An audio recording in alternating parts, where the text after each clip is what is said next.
All right, welcome to the first and possibly only episode of Coffee and Countries with Kristoff, episode 1 on the country of Tanzania, sponsored by Misha Kirchhoff. On this possibly one episode series where I talk about countries that my friends give me $5 to talk about, provided they have gone out and bought a bag of coffee from that country. Today's bag of coffee comes from the Ceremony coffee place under Misha's apartment. I've been there for about 30 seconds. It's okay. So, let us begin. When we discuss countries here on Coffee and Countries with Kristoff, we will talk about three phases of the country. We will talk about the physical geography and climates. We will talk about the wildlife, and we will talk about the history. So we will start here with the physical geography and climates of Tanzania. Here on the right, you can see a physical map of Tanzania listing the many physical features that make up the country. I will highlight for you some of the most prominent physical features. First, most visited place in Tanzania is Mount Kilimanjaro. You can see it here. The name Kilimanjaro refers to its shining peak. The snow-peaked mountain year-round reflects the sunlight and is a symbol of Tanzanian independence and freedom. Now, Kilimanjaro is the most visited physical feature I will talk about here in this first segment. There are two international airports located in Tanzania. One is at Dar es Salaam down here on the central east coast and the capital of the city. The other is Arusha and Kilimanjaro Airport, which services people going to climb Kilimanjaro as well as going to visit the Serengeti National Park. The second physical feature I'll discuss is Ngorongoro Crater. Ngorongoro Crater is a unique physical feature. It is a crater formed from an ancient volcano that erupted millions of years ago. It has been dormant for millions of years, but the result of this crater has been a plain that has been protected by the outer walls of the crater, which you can see back here form a 360-degree perimeter around this giant plain, and it's where you can go to see some of Africa's most famous animals. It also provides us with a sight of how the earliest human ancestors may have lived. They probably would have lived in climates and landforms similar to the crater that provide a perfect opportunity for them millions of years ago because they were low on the food chain. Ancient human ancestors would have lived up here on these hills in the trees and come out during the day to scavenge off of the hunts of lions and other big predators in East Africa's kills. To survive, they had to resort to their social groups and ability to communicate and survive by outthinking the other giant predators in East Africa. The next physical feature that we'll talk about is the Serengeti Plain, probably the second most visited national park in Tanzania after Kilimanjaro. You can see here the grasslands climate, where also you can see a lot of Africa's big famous animals on safari that people want to see. And finally, we have three major lakes that are located within Tanzania or border Tanzania and other countries. Starting from the most northern, we have Lake Victoria, second largest freshwater lake in the world after Lake Superior in the American Great Lakes. We have Lake Tanganyika, the longest freshwater lake in the world, as well as the second deepest. And we have Lake Malawi down to the south. I don't know any statistics about Lake Malawi. Finally, we will talk about the island of Zanzibar. Zanzibar I single out as its unique physical feature over here, not so much for the geography, although it is a famous vacationing spot for a lot of travelers to Tanzania. You can see the nice beaches and resorts over here.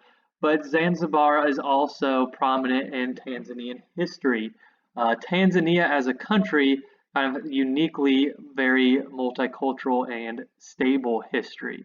There you can find lots of different ethnic groups and languages and religions in Tanzania. There's Christians, there's East Asian beliefs, there's Muslims. Zanzibar is almost completely Islam, and as a result of their different culture, they have often separated themselves from Tanzania and tried to rule themselves separately. Tanzania climates, not going to talk much about them. It is warm. They are near the equator, and the equator runs through Tanzania, I believe, and pretty dry most places. You get that plain, enough rainfall, enough rainy season to have that Serengeti plain type of climate, but you also have some drier, almost desert-like areas as well. We are going to focus today on the Tanzanian wildlife. It is what people go to Tanzania to see. And anybody that goes on a Tanzanian safari will be told all about Africa's Big Five, and they'll be on the checklist there to have photographed the Big Five. So the Big Five safari animals in Tanzania are the leopard, the rhino, the elephant, the Cape buffalo, and the lion. Why the Big Five leaves out other big animals like cheetahs and giraffes and zebras and things like that, I don't know. But these are the Big Five.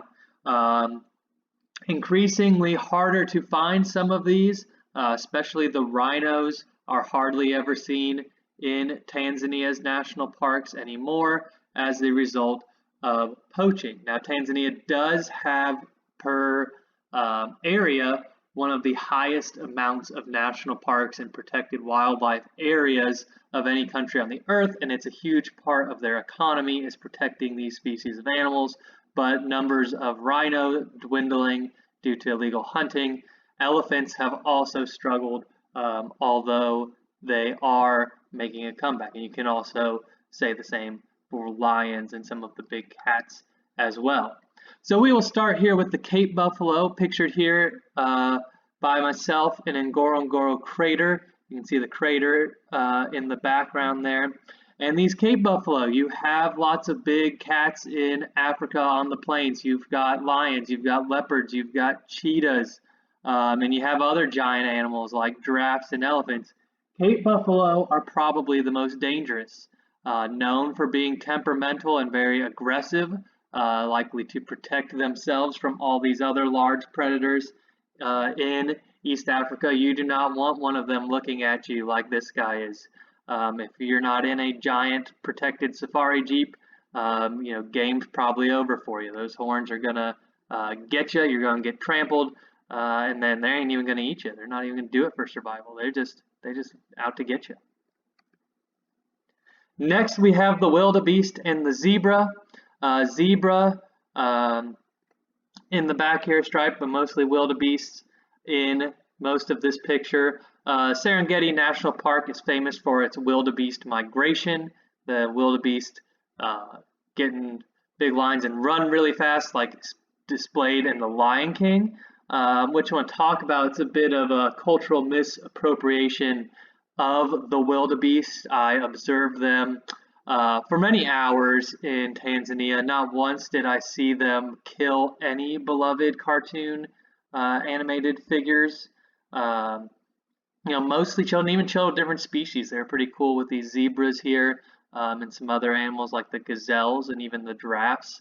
So wildebeest, the Lion King, not doing them any favors, going out there just godless lion killing hordes. But not so much the case, not from what I saw anyway. They could have just been putting on an act for me. I'm not sure, but nothing to indicate that they would go out and kill beloved animated figures. Gazelles here, there are two types of gazelles that you need to know in the Serengeti. I believe one is named the Thompson's gazelle. I don't know what the other type of gazelle is. I don't know how you tell them apart or what kind this is. Hippos. Hippos are one of the big predators in the Tanzania waters. You can see the backside of this hippo here in the Tanzanian lakes, Lake Malawi, Tanganyika, Victoria. You have lots of communities rely on fishing in the lakes as a way of life. Hippos can be very dangerous. You don't have a keen eye out for a hippo. You can see here, this is like the size of a minivan, but he stealthily moves in there. Looks like a big rock or something. They can be on you without even noticing. Here is an ostrich, basically modern day dinosaurs that lay big eggs. Here's a hyena. Fun fact about them. Their poop is white. They eat a lot of bone when they go out scavenging at night, and you can tell where a hyena has been if you find white poop on the ground. Here are giraffes. Giraffes, for where I was in Tanzania, basically like squirrels. These guys are everywhere. You can see here, I like this picture. They appear to be in some sort of defensive team formation over here. And this one over here, I'm not sure what the strategy is. He could be some sort of bait or some sort of Chris in Fortnite, you may say, left out there to give an indication of where the enemy may be so that the rest can run away or attack. Either that or he farted and they're all on that side of the tree. Here are elephants in Tanzania. They are large, they have tusks and trunks. They are elephants. Here, not in any of the national parks, but in our very own camp, is the dik-dik. Dik-dik are like little deers. They're fast, they're everywhere. I don't even know how they get in here, but they are also hard to photograph because they're small and they're jumping around everywhere. They don't want you to see them. I don't know how they survive out there with all these cheetahs and lions around. They're basically like little Doritos wandering the plains. We're going to wrap up here with some Tanzanian history. Going back, the beginning of Tanzanian history that we care about starts about 2 million BC when Australopithecines occupied Tanzania. Australopithecines are one of the earliest known human ancestors. There are earlier Australopithecines that have been found in Ethiopia, but the first Australopithecine was found in Tanzania, and it's why Tanzania is so famous for archaeology and why it remains prominent today. Here at this site, the first Australopithecine was discovered by the Leakey family. The archaeological site is still used to this day to look at the transition between different types of tool sets that ancient human ancestors used, and to commemorate the day that the first Australopithecine was found. People go there and have a party. Fast forwarding millions of years to the 12th century AD. Lots of things happened between then. We're going to come up to here because I only have a minute left in what Misha paid me for. So, Kilwa is a major city in Tanzania that becomes a major trading center during the 12th century. A lot of these East African cities, Mogadishu, major city in Somalia today, Mombasa in Kenya, see Zanzibar Island on there as well. These places became a center of trade with the Arab world in the Middle East and the South Asian world in India. And even you have some trade from as far away as China, goods coming into India and then being traded down through the Arabian Peninsula and onward into East Africa and places like Kilwa. Fast forwarding to the 1500s through the 1800s, the Arabs and the Portuguese took control of most of Tanzania's coastal trading centers like Kilwa. and the economy in Tanzania around this time was revolved around the slave trade. So the Arabs and the Portuguese would use these ancient trading posts as a slave trade center, and Tanzanians on the interior of the country often traded prisoners with them to be sent to these slave trade centers. Here's a memorial to the slave trade in Zanzibar.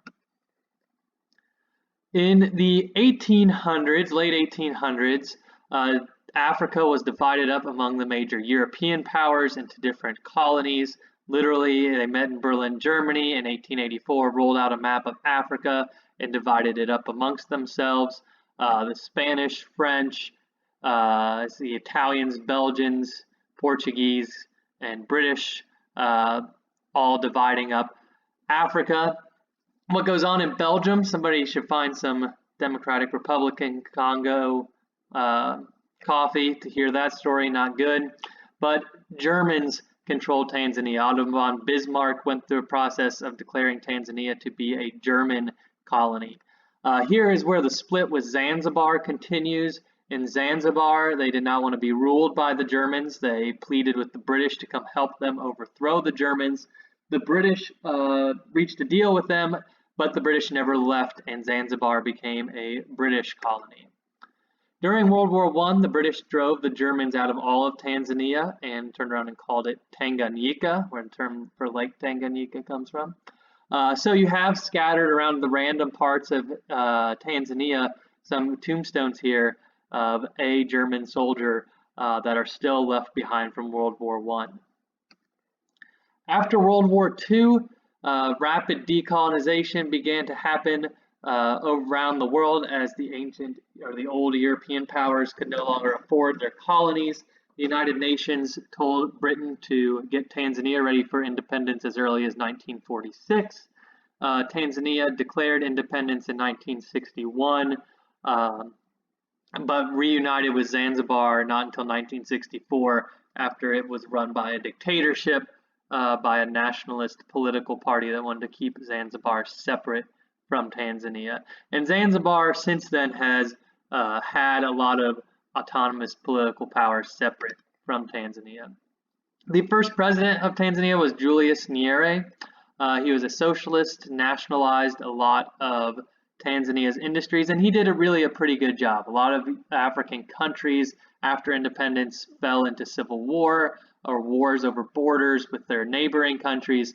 Tanzania limited involvement in those and really had a lot of stability. When he became president in 1964, Tanzania was the poorest country in the world, and by the time of the end of his presidency in 1985, they were still fairly poor, but had seen lots of improvements and had remained politically stable compared to all of their neighbors.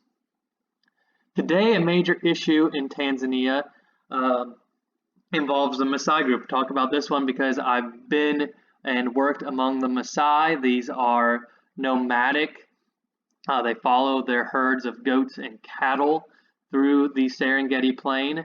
They construct these bomas for seasons at a time, where they build the boma refers to these viney plants that form the walls of their community, protecting them from predators, lions and hyenas and things that could threaten them or their cattle or their goats.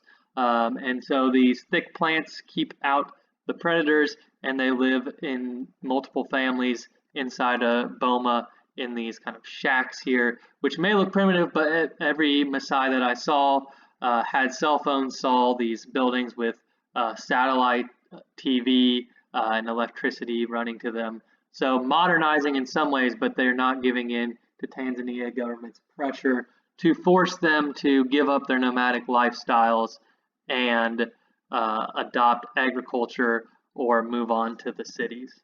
So that is the coffee and countries, episode 1. Yeah, you got 5 extra minutes there. So Misha prorated from the 5 minutes, $5 before. I think that'll come to about $200 extra you owe me. So see you all next time.